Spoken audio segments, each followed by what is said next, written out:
Welcome, everyone, to Real Estate 360 Live. I'm your host, Ryan Sloper.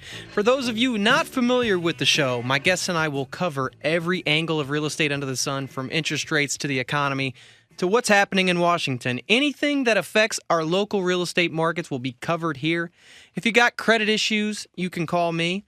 If you're looking to refinance to the lowest rates in U.S. history, you can reach out and call me. If you've got questions, I've got the answers. The number to reach me is 877-245-2030. That's 877-245-2030. Make sure you join us every Monday from 2 to 3 p.m. here at WNEW 1580 a.m. from 2 to 3 p.m. in the afternoon. And like I said, if you have any questions, the off-air number to reach me is 877-245-2030. Remember, if it's real estate, it's covered here. We've got a great show lined up for you guys today.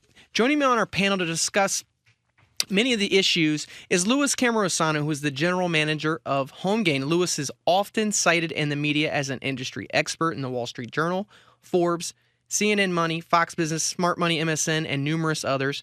We're going to discuss with you about what happened in the markets last week, as well as what's on deck this week that could affect you and your real estate decisions. Louis, are you there? I'm here, Ryan. How are you today? I'm doing well, sir. How about yourself? Just grand. So it looks like we got a lot of stuff going on last week and actually heading into this week. You know, you actually had sent me an article right before we came on air that the one of the Facebook co-founder, Savern, is actually renouncing his U.S. citizenship ahead of the Facebook IPO.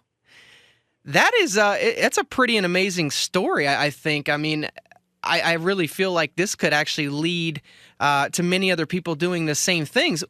I mean, this is a ton of money that he's going to basically be circumventing the system to get out of paying taxes on billions and billions of dollars. So it's quite interesting. And a lot of people are crying wolf, saying, oh, no, he shouldn't be able to do that. And I believe it's said in the article that he's probably taking and placing his money in Singapore where they don't have any capital gains tax. So in essence, he'll make his fortune and get out of Dodge. What do you think about this? And do you think that this is there's more to come with other people doing the same thing?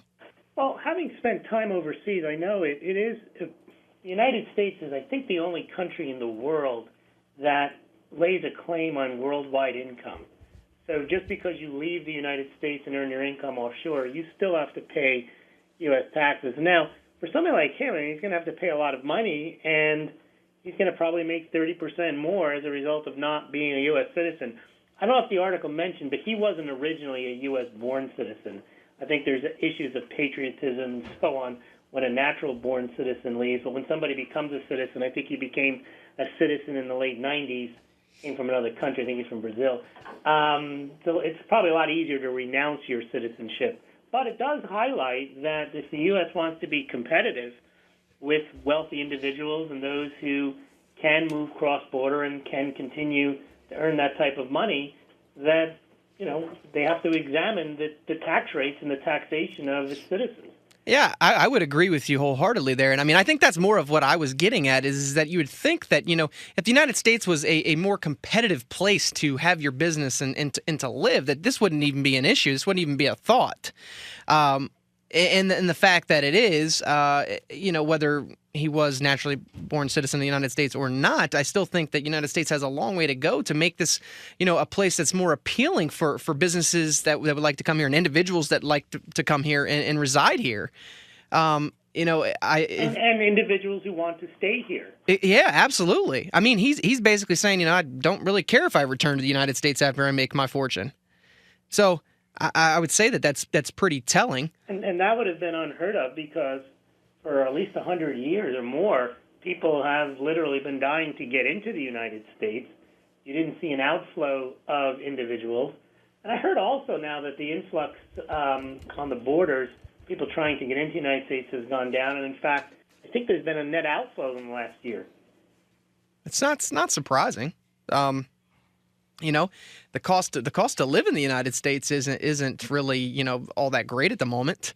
Obviously, it seems like the rest of the world might be in worse shape, although I don't really think that that's really the case, but it appears that, the Eurozone is going down in flames day after day. There's been much talk of Greece all but on the brink of complete failure.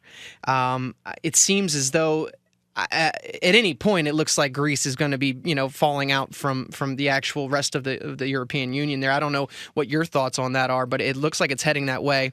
Well, it's heading that way, but the powers in Europe are almost determined to keep it in, no matter how much money it costs, not realizing that then they're going to have to spend an enormous amount of money to keep Spain in, to keep Italy in, and many critics are saying that eventually it'll probably be just a northern European zone, as the southern countries, if they were left on their own, we've seen what's happened, the interest rates would be much higher because their sovereign debt is more risky.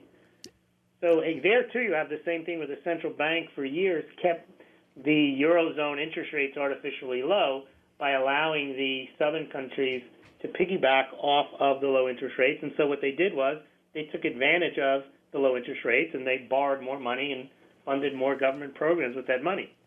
Similar to what we have in the United States, we have no restraint on growth of spending because the Fed will always pick up the difference by issuing more debt. But as you and I have talked about, at some point, it's all going to end, and it's all going to end badly. Yeah, very badly. You're listening to Real Estate 360 Live. I'm your host, Ryan Sloper, joined by my guest, Louis Cammarosano, the general manager of HomeGain.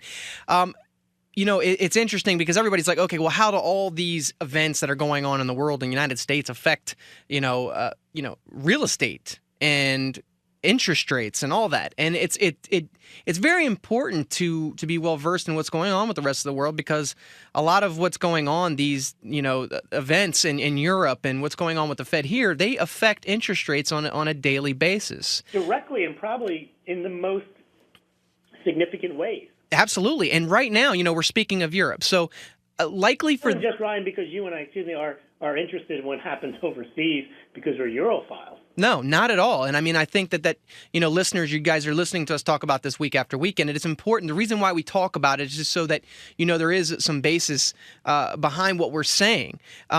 Obviously, like last week and this week, the interest rates are likely to continue to go lower because there's increasing fears that Europe is facing defaults. And like we said, Greece is the main country right now that's at the forefront, but not just Greece, it's also, like you spoke about, Ireland, Portugal, Spain. There's many other countries that are in the same boat, and if one tumbles, it's likely to be a ripple effect. Now you have Germany, who's the other country over there that has, a majority, they're backstopping a lot of what's going on there. They have all the money, and Angela Merkel is actually losing a lot of strength over there because her country, they don't want her to keep backstopping all these other countries. They want her to stop. And I believe a lot of the local elections right now is going against her. Well, also the local elections are going against the general theme of being part of Europe. The austerity, yeah. Yeah. As Europe tries to deal with the problem, it actually helps the U.S., and it helps the U.S. interest rates go lower because they have to debase their currency, the euro, by printing more money to bail out and to create these emergency funds for the countries that are in trouble. That makes the dollar more attractive, and it drives down interest rates. Now, what it should highlight is that the United States is also in the same race to debase and is doing the same thing, but at least for the short term, it does have an impact of keeping interest rates low. And the other thing that might happen, Ron, I know we have it scheduled to talk about today, is the growing concern that J.P. Morgan Chase's losses may be bigger than the initial $1 billion, $2 billion, and now I'm hearing $3 billion or more, because we don't want to be in a situation where we have to have another bailout of another large bank. And if there is a collapse of a large bank and there is no bailout, I would imagine people would rush again into U.S. Treasuries, which would drive the interest rates even lower.